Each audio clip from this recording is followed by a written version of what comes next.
Hey, you know what? Here's one thing that I love Studio B. Studio B's looking good. I see books on the shelf. There are books on the shelf. That is correct. I can't call you little Jakey 2 shelves yet because you don't have the other shelf. Just one shelf right now, but we're getting there. We're almost there. But this is my problem with Studio B being so far away. Okay.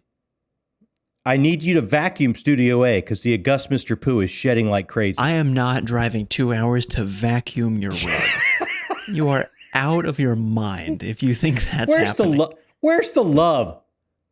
Where's the love? Are you going to pay for my gas to come vacuum your rug for 20 seconds? That's where the love went. All right. I understand. Welcome back to Talking Story. Hey, my name is John Minton. That right there is the literary wingman. Not yet little Jakey 2 shelves, but he is the best producer on BookTube. He is the scion of the Talking Story throne.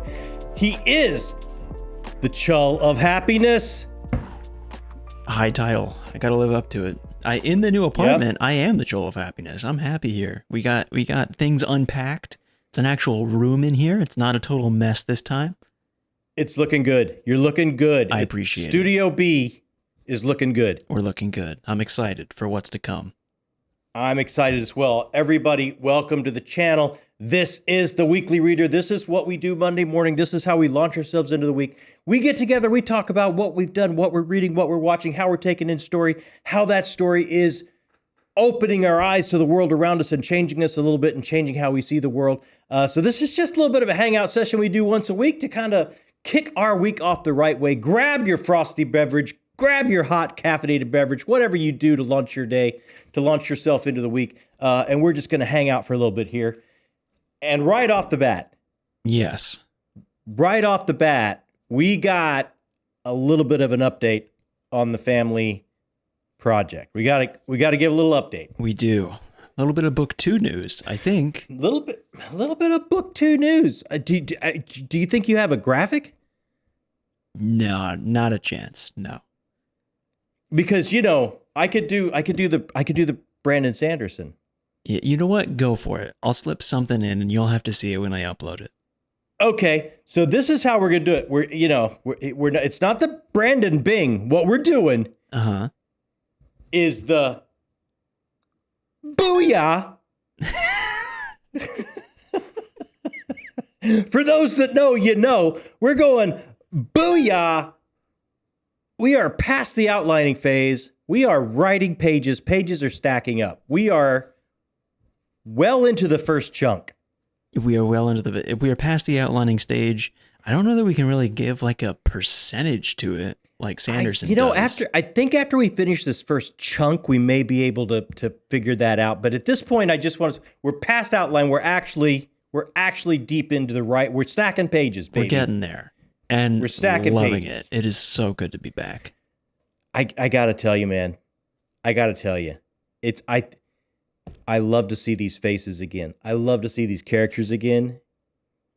It is exactly what it's what we like because it's you're laughing and at the same time you're like, that's so bad. Like that's not good at all. I'm very excited about the beginning. Very excited. And I think the valuable lesson that I think we were able to learn very early on was we're going back to writing for each other. Like it's been good to be back into, I'm writing something that my dad would laugh at or my mom would appreciate, or mom's writing something that we would appreciate. And you're coming up with ideas that we would go, that's crazy. Like it feels, it feels like we're back in a good way. I'm loving it. Yeah. We are definitely having fun. And as far as stacking up pages, I also want to thank each and every person out there that has read Discovery. And in every way, I think we made a little update of how many books we've sold and all that. But it's like, also, I just want to reach out and thank everyone because we have passed 50,000 pages read on Kindle Unlimited. And for everyone that's taken advantage of that, reading it anyway, I just want to absolutely say, God, thank you guys so much for giving it a look. Absolutely. I can't believe that number, first of all. But second of all, if you have Kindle Unlimited, if you have Amazon Prime, pick it up for free. Read it. Just hold it in your library if you want to. Absolutely. It's there Absolutely. for you. We are so excited. Any medium out there that anyone's given it a look, we just feel absolutely so grateful. Completely grateful. Yeah. So, okay, let's move on. And I know you've been moving. I know it's been a week, man. It's been a week. I know your Studio B is a new location and it's looking good. I appreciate it. But did you get any reading done this week? Well, let me ask you a question. How much do you think I read this past week? Honestly. I'm going to go 10 to 12 pages. I read 2 pages. Well, I overestimated for you. But here's the thing. It is a bittersweet end to the week. I mean, one, it's been a great week. We're here, loving it, love the new place. It's great. But it's so nice to, and I read those 2 pages today. It's so nice to be back into knowing that I'm going to have time to read again. And also being these, like, I feel in the mood for Gianni Wirtz right now. Oh, so it's that perfect little meeting spot where I have the time and I happen to be reading the thing that's exactly what I'm craving right now. So so excited for this next week. It's not going to be 2 pages by next Sunday. Yeah. And you know what? Hey, that is totally cool, man. Like, moving is a big thing. Sometimes life serves up something big on your plate, and it's like, it's all you can do to deal with that. And you're there, you got it done. Like you say, you're turning a corner. You picked up a book today, and you refamiliarize yourself about, oh man, I'm gonna have some time this week. I cannot wait to dive in. What a great feeling! Great feeling! It's the best. And I still gotta organize my bookshelf so it's not all kinds of out of order. But once that's done, we're back to reading. Like, is that bothering you right now? Oh yeah. No, I just emptied boxes and put things on there. There's not any bit of order in there. I think there's like Rockio books here and also up here somewhere. Like it's not. It's all messed up. Does that just make you feel like something's breathing like down your neck behind you? Like you could feel the disorder we the back of the running errands today, and the whole time we were out, I'm like, I know those books are messed up and it's killing me. Yeah. I can't stand it. That's you. That's absolutely you. But what do you read? Because I know you read more than 2 pages. I read more than 2 pages. Look, I was working on, and I have finished Jade City by Fonda Lee. Last week I was working on it. It has been wrapped up. I've been excited for this. Let's hear it. Dude, this is awesome. This is so good. And now I know who this is on the cover, and I'm so excited. Oh, okay. Oh my gosh, it's like I was talking about last week. It gives you this multi-layer. It's like, yes, it's a family drama. Yes, it's an organized crime family. So you have all of that tension and the stakes being raised from that level. And then there's like this unbelievable, fabulous, fantastical element brought into it with this magic system. And it's just, it just hit me sometimes you just pick up a book. I think it was just the right time.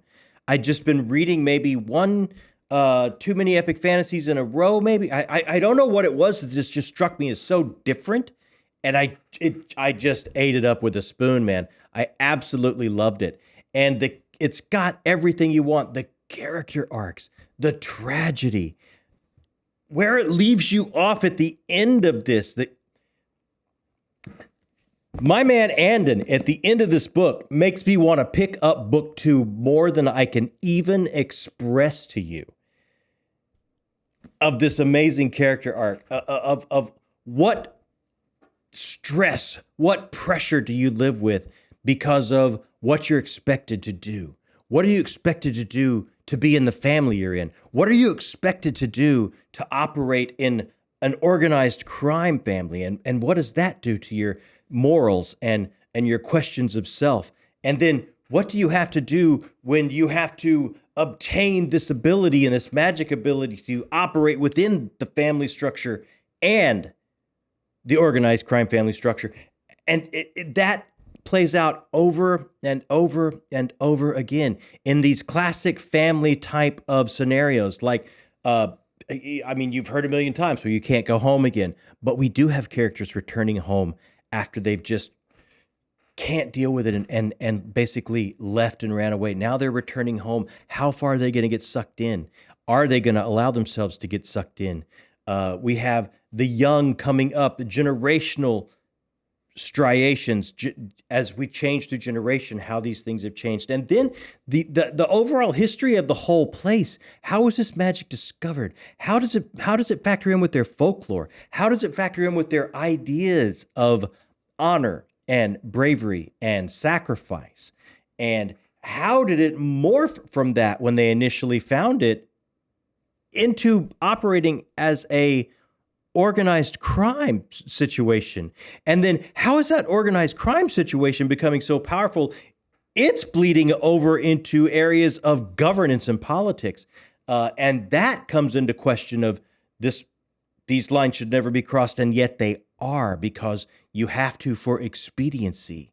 The way everything is put together with the pillar and the weatherman and these symbols of power, these offices of power within the family, that they bring about questions of matriarchy and patriarchy, and where does family sit in a power, but where does family sit in a power when the people who can wield it for the organized crime element are not who you might expect to take over. And it delivers on every single aspect you want it to deliver on. Every single aspect. So then how this has not been shot, I don't know. I cannot understand how this has not been shot. Well, hopefully it will be someday. So then I have a question for you. Yes. Because you and I... How quick you can read it? Well, that's one question. You and I had a bit of a wager that we looked through the Reddit top 10 fantasy and all the ones that you had not read. You had to read by the end of the year. You owe me money. Jade City was one of them. Had to start. Exactly. Had to start. So Jade City was one of them. You've read Jade City. So you don't technically have to read the next one for the rest of the year. Will you be going back to it before the end of the year? Are you that excited for it? Not only will I be going back to it before the end of the year, I put it in a month stack tonight. So you're going back next month? No, it's not. I'm not saying next month. I work a little further advanced. Where it is. I know what month stack it is in. Okay. I had to fit it in as quickly as I possibly could. So I know exactly what months it's coming up in, but there's no way I don't get to Jade War as quickly as I possibly can. Like, if I could pick up Jade War right now, I would pick up Jade War right now. Yeah. Well, that leaves a little less space for you to pick up something else that was on that list. Don't think this is putting anything in your pocket. Don't. It might be. I'm just saying. Don't even go there. But just, I mean, this is only book one. If books 2 and 3 like hit anywhere near this, no way do I not have to make room on my favorite trilogy list. Like, no, just no way. And I mean, maybe pretty far up there. Really? Yeah, and the amazing thing for me too, dude, is like, remember we had a chance to meet Fond du Lac and I had not read this yet, or had not read any of them yet. Yeah. It'll be a different story at Worldcon when we can meet Fond du Lac this time. Oh, maybe you can bring your stuff and get it signed, unless those broken binding editions are already signed. No, I am not. I'm not that highly regarded by the broken binding. Yeah. I just get the books. So I may be able to get something signed by the amazing Fond du Lac. That would be cool. So after that, I start, this was the last book I had on the month stack. Oh, right. Then you just had extra space. So if I had some extra time, I always try and get something that's like, oh, maybe something that's was new release this year, 2025. Let me try and squeeze something in, get something read. And, I reached for Joe Abercrombie's The Devils. All right. Now, let's talk about it. Tell me how wrong I am. Let's hear it. I got 50 pages to go. Oh, you're finished very with this close. Okay. So I got 1 day left in the month. So I better be very close. Yeah. I will finish this tomorrow. I will be done before the end of the month. Okay, let's talk about it. All right. I hope you can tell me how wrong I am, but we'll see. Is there a fun story here? Absolutely. But there is a fun story in every 80 Actions movie that the plot might be as eggshell veneer thin, but it's still a fun story. Sure. So this has that too. Are there some fun characters? Absolutely. There are some amazing characters here. And they have some catchphrases like that 80s action flick kind of would give you. And Joe Abercrombie is the king of voice. Would I hand this to someone to show them what Joe Abercrombie can do with voice and character? I mean, this has some really cool characters, and there's a great voice to it. He can't write without it. No, I would not hand this one off because I feel there's not quite enough of a difference from character to character. Are there laugh out loud lines? Yes, absolutely. Is there an amazing authorial voice? Yes, absolutely. Are there fun characters that you enjoy following? Yes, absolutely. Is this the best example of what he can do? No, because there's not enough differentiation between character to character to character because you're not dealing with characters that are extremely deep and three-dimensional, so you're not getting enough of a different personality to attach a different type of voice going character to character. So is it fun? Yes, absolutely. It's fun. It is not an example of the best he can do. I feel so validated right now. Now, does this move?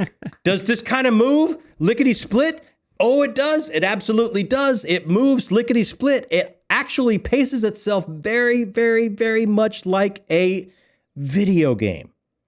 Ooh. You've got down moments of travel, you have up moments of mini boss fights or strife or major boss fights, and then you have some down character moments. Maybe some characters split. I might play this main character for a chapter and then play this main character for a chapter, and then they come together for a bit of a boss battle. Very much paced like a mass media hit, darling, a big blockbuster film or a big blockbuster video game.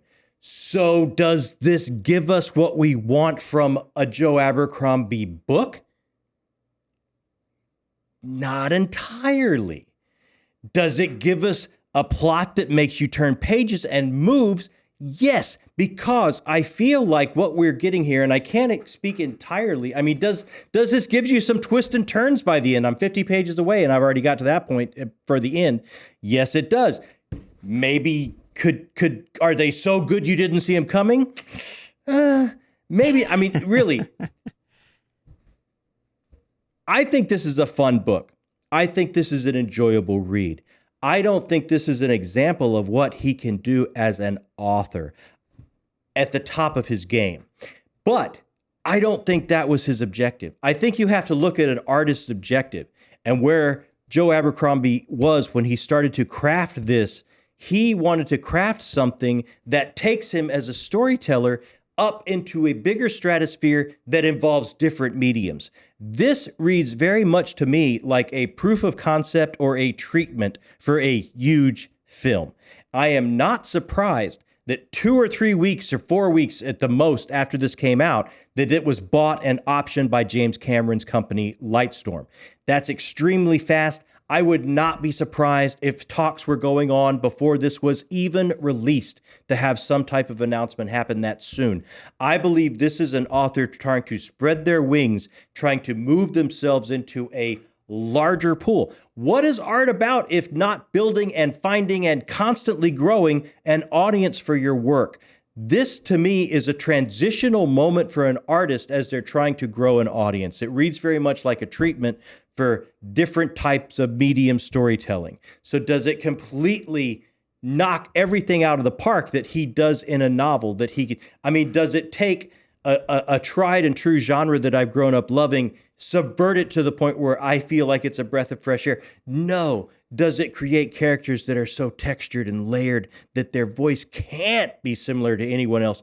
No, because I think the objective here was for something that would play in 90 minutes to 2 hours, and you don't kind of have that time. So I really think what his objective was, he achieved in grand fashion. But I don't think his objective was to create another First Law or something on that level. That's fair. My question to you is, Yeah. Well, I guess questions. One would be, did you have the same problem I did around the halfway mark where it just felt like we're repeating scenarios here in different locations? This is that pace that, think about your favorite action movie. And if you start to break it down scene list by scene list, it operates in that fashion. If you start to break down your favorite video game, in other words, like it doesn't follow the same type of building arc that your favorite book probably does, because it's a different medium. And the pace and the structure of this is very much set up and lends itself to that. It rolls out like a video game. It rolls out like a big action. There are down moments for character moments. They're going to be comedic. They're going to be enjoyable. They're going to enlighten a little bit of character. There are arcs here. At the end, this group of monsters goes through some transformations, and they're different from where they started. Is each one very different journey than the other? Not really. They all start somewhere. They all get to the same place as a group, because everything's not extremely deep. It's something that could play in 90 minutes and be extremely enjoyable. I think when this comes out, I think it's made for if this film ever does make it and get greenlit and come out, it's going to be awesome. Because the proof of concept is already created for that medium. So then my second question would be, do you recommend that I go back and read it? I mean, I think if you look at it like a filmmaker, if you get yourself, this is a popcorn movie, this is a Snicker bar read. I'm going to look at this like an 80s action flick. I'm going to look at this like a sports film where the team is going to get to a different place from where they started, and each has a little bit of a personality change arc as we go. I'm going to start to look at these ups as set pieces and start to visualize how I would shoot them. I think you would start to enjoy it on that level. If you want to see what Joe Abercrombie can build and create as a author, there's better examples of that. There's even deeper world building here. He spends more time describing environment in this than he did in any of the First Law books I've read, because it's all set down for a set designer and set dresser. It's all there. I mean, it's absolutely step by step, paint by numbers, ready to move to a different medium. And I would be shocked if that wasn't some type of objective when he started out. That's so interesting that it puts itself in a weird situation where I feel like there was a lot of conversation a year or two ago about when the adaptation of The Last of Us season 1 came out. They were like, oh, they changed things in a good way. That you have to transfer things from one medium to another. There are just inevitably things that you have to change because the mediums operate differently. Right. And the Devils is almost like, if you are right, you don't have to. Which I think you don't got to change anything. No, but you're almost putting yourself in a strange position where you're planning the story you have to be in another medium, but you're still operating within this medium. So you're going to encounter the inherent problems of this medium. Right. Being transferred to here, which is a little backwards from what usually happens. Your initial idea was for a different medium. It was, yeah. So, you know, I'm not saying there's anything wrong with it. I'm just saying it's an interesting conversation. I'd be surprised if that's not like a Tutor Ramble episode someday. I mean, yeah, could be. I think the book is successful. I think it's fun. I think if you go into it like I'm watching an 80s action flick, and the other thing is like many of us in polite company out here in the world have a little editor between our brain and our mouth. We don't say everything. This book says everything. I mean, if there's some questionable language, it's going to fly. If there's some questionable sexual scenes, it's going to fly. If there's some horrific moments, it's going to fly. Like Joey A here turned off that little editor between his brain and hands as he was writing, and it all just came out. So this is going to be a spectacle in a horrific fashion. It's going to find a very, very large audience, I think, and be very successful because it's already, all the steps are right there. I would be so excited to see this adaptation because this is one of those things where you read and go, oh man, this is just, it's shot for shot ready. It's not something you look at and go, oh my God, how are you going to adapt that? That's very true. Yeah. Man, I have so many good. This weekly reader would be like 2 hours long if I asked all the questions that I actually have. But we'll talk later. I'll just talk later. Yeah. Yeah. But I might do a dedicated review. I really enjoyed it. I think it's successful for his objectives that he set out for himself. So I'm just going to leave it at that. Is it the best example of all of his prowess as an author? I would say no, but I think he was successful with the objectives he set out for himself. Fair enough. And then what do I got coming up? We're looking into July readings already. Can you believe it, Ben? Man, over halfway through the year, technically. Yeah.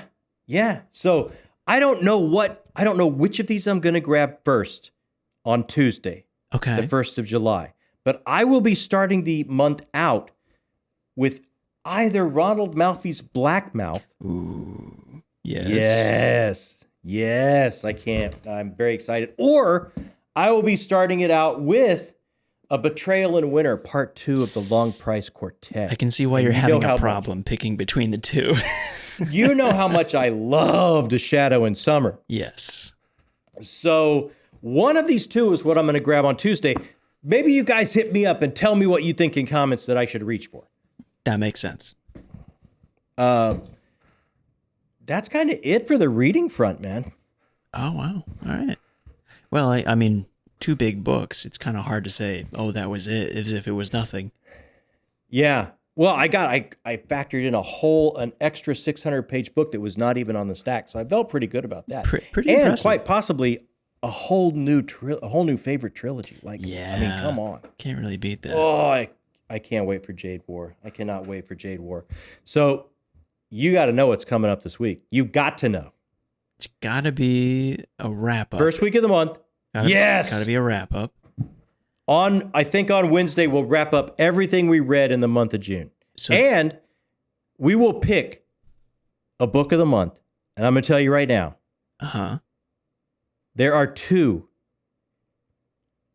Asian-influenced fantasies that are going to have a knockdown, drag-out, cage match fight to the death.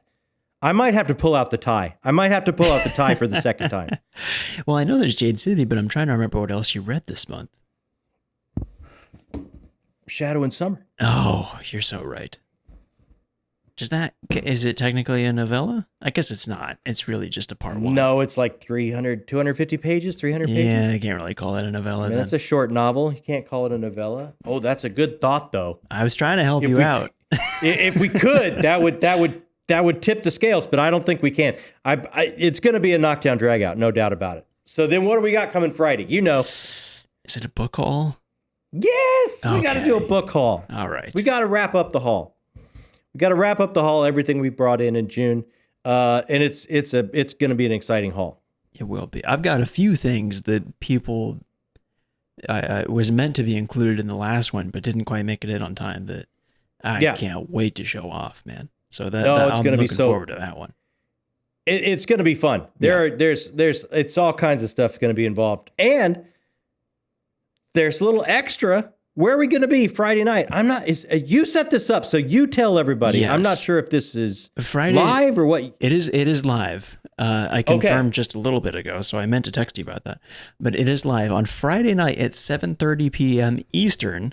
We will be on Noelle D Reads channel to hang out, talk booktube, talk books, just enjoy ourselves, get to know each other, have a good time as we always do. So really looking forward to that. She was so nice to invite us, and she was so unbelievably gracious to wait, patient. Yeah. I think she invited us on like a month and a half ago, and just with the book coming out and me moving, it just turned into me making poor Noelle wait for a really long time. So thank you for waiting, Noelle. I can't wait to hang out. She has been so nice. I can't wait to hang out and talk books with you, Noelle. That's going to be a blast.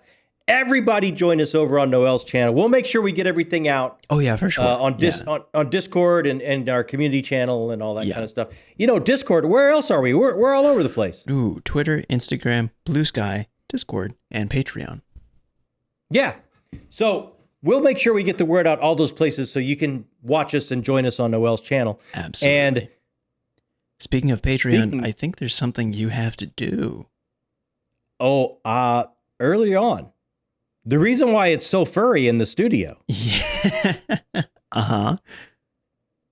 Is we brought in the august Mr. Pooh to find out what our Patreon book club book is going to be for the month of July. Let's check it out. Let's do it. The Nightmare Creature returns.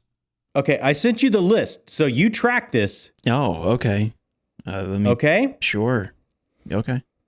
So we can see what win. I'm going to get these stirred up nice and good. Okay, keep your eye right here. He's actually keeping his eyes on it this time. Look at you would not believe how involved he is with this drawing. He's involved with this drawing like you wouldn't believe. And here we go. Okay, remember, if it's a white ball, it's a low number. If it's a red ball, it's kind of in the middle. And I think yellow is way, way at the top.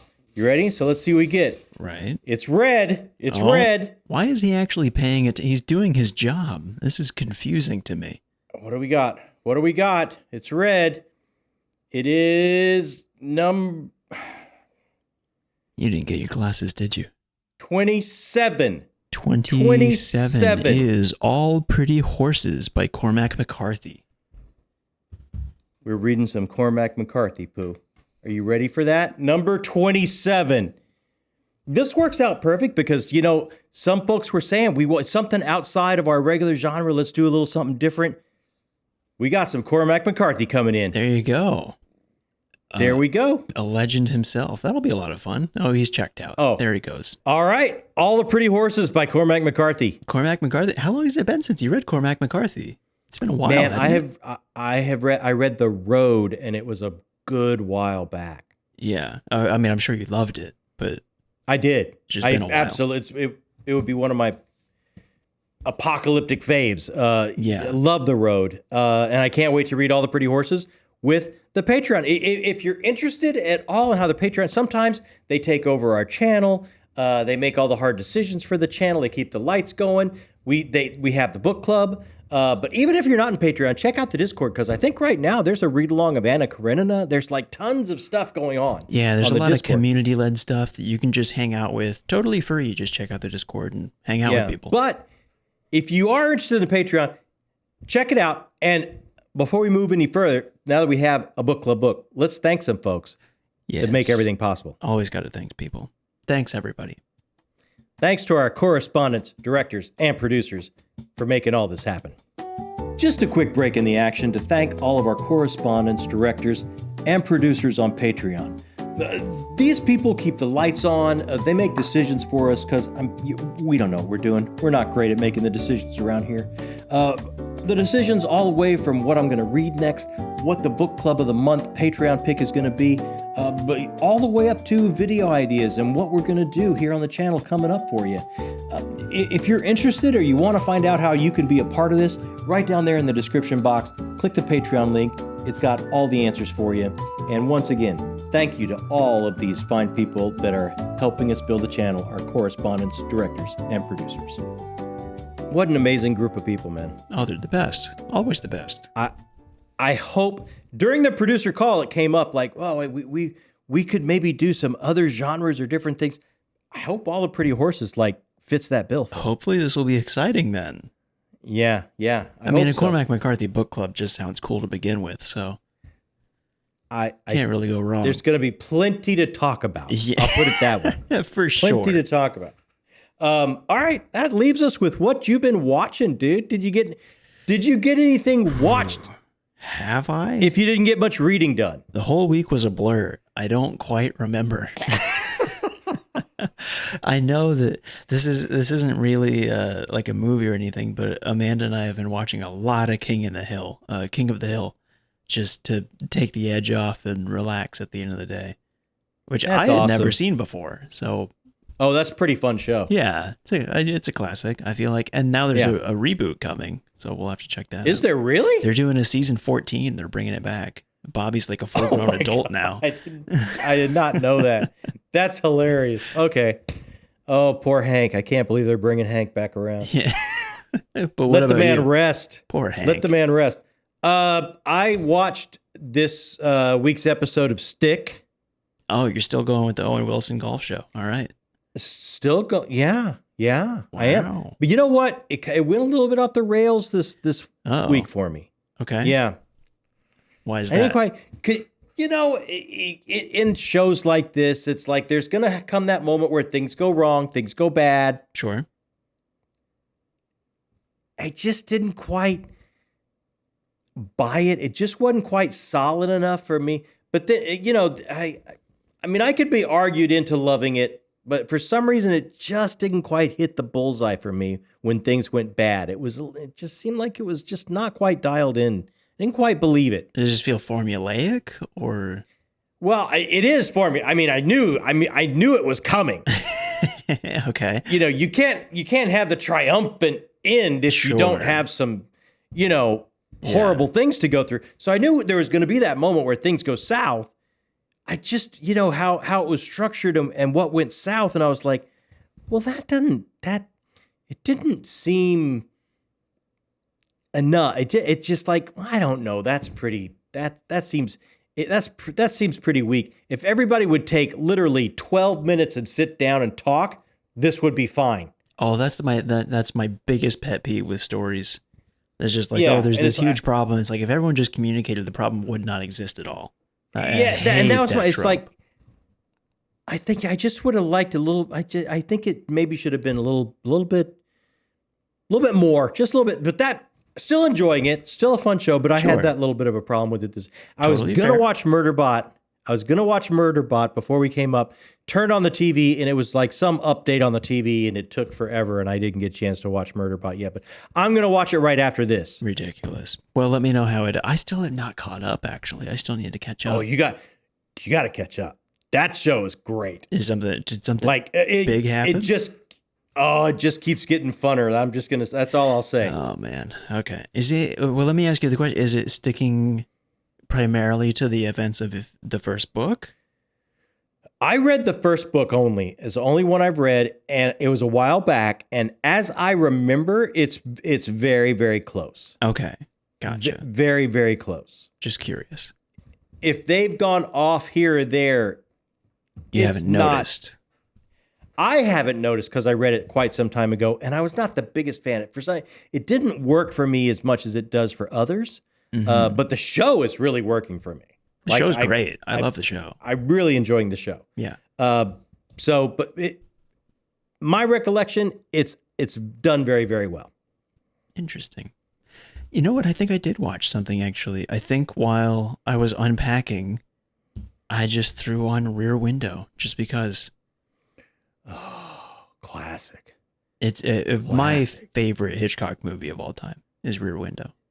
How good is Jimmy Stewart in that? He's the best. I love Jimmy Stewart so much. That movie is just, to me, that's the one that, like, Hitchcock earned the title Master of Suspense. That movie proves it. It's brilliant. Love that movie. Yeah. Couldn't agree more. But I mean, Hitchcock proved it over and over again. Oh, of course. Yeah. There's not any time where it's like, take that title back. That's not yours. Yeah, no. I mean, Rope, Psycho. It was well earned. Absolutely. Over and over and over again. Yeah. But that's my personal North by favorite Northwest. One. Oh, my God. North by Northwest. Have you watched North by Northwest? I haven't seen North by Northwest. Mike, you got to watch North by Northwest. I should have done that one instead then. Oh. Well, none of them are a bad choice. But yeah, put that on your list. Okay, I'll do that. Put that on your list. All right. Well, hey, man, thanks so much for joining me. Thanks so much for tuning in. I know you had a really, really rough week. I really appreciate that you say it like it's a favor that you pay me to be here. I'm just happy to hang out. I could have done the weekly reader solo. I know you're probably dead tired. I really appreciate you hanging out with me. Nah, I'm doing all right. I'm happy to be unpacked, feeling great, excited for what's to come. doing great and excited for what's next. That's all I can say. Happy to be here. Well, proud of you.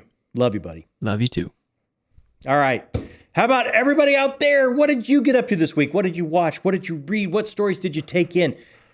Did it blow your hair back? Did it just like knock you out the way Jade City kind of did for me here? I love that feeling. Hit me up if that worked for you this week. If that happened for you this week, there's nothing like it. We are going to answer every comment that comes in as quickly as we possibly can, because that's the whole reason we started this channel, was to talk books with folks that love books the way we do, love the kind of books that we do. And hey, while you're down there, hit that like button for us, that little thumbs up button. You know what? It helps us go out a little bit further, helps us meet new people. And every time we bring in some new folks, that is a new beating heart. That's a new singular soul. That's a new pair of eyes that helps us interpret these stories. And every singular new interpretation makes us all a little bit wealthier, a little bit more tuned in to all of us and the power that story can bring to our lives as we share this little window on this planet as together right now. And if you haven't subscribed yet, oh my gosh, what are you waiting for? Hit that button. Join this amazing group that somehow we just won the lottery and get to hang out with on Discord and all those other places. And you will see, wow, it's gonna absolutely give you a tingle all the way down to your toes when you join this group. I got told I'm not saying tingle enough. What do you mean? I got told I hadn't been saying tingle. Oh, that might be my fault. Have you been cutting out tingle? Sometimes I cut this out. I will say it's good. There are two ways that, like, the past couple episodes of Weekly Reader have been way shorter, and there's two reasons for that. One is that it's crazy how much runtime you can cut when one of the people just stops reading. That's great. Two is it's crazy the amount of runtime that you can cut down when you just cut out John's outro. It takes up a surprising amount of time. That flipping John guy can yap, man. He can shake his yapper. Absolutely, he can. Yeah. Anyway, sorry about that. All right. No worries. No worries. Thanks, everybody, for joining us here. If you're still here through all of this, oh my gosh. You're book people, and in our book, that makes you the best people. Thanks for joining us here on Talking Story.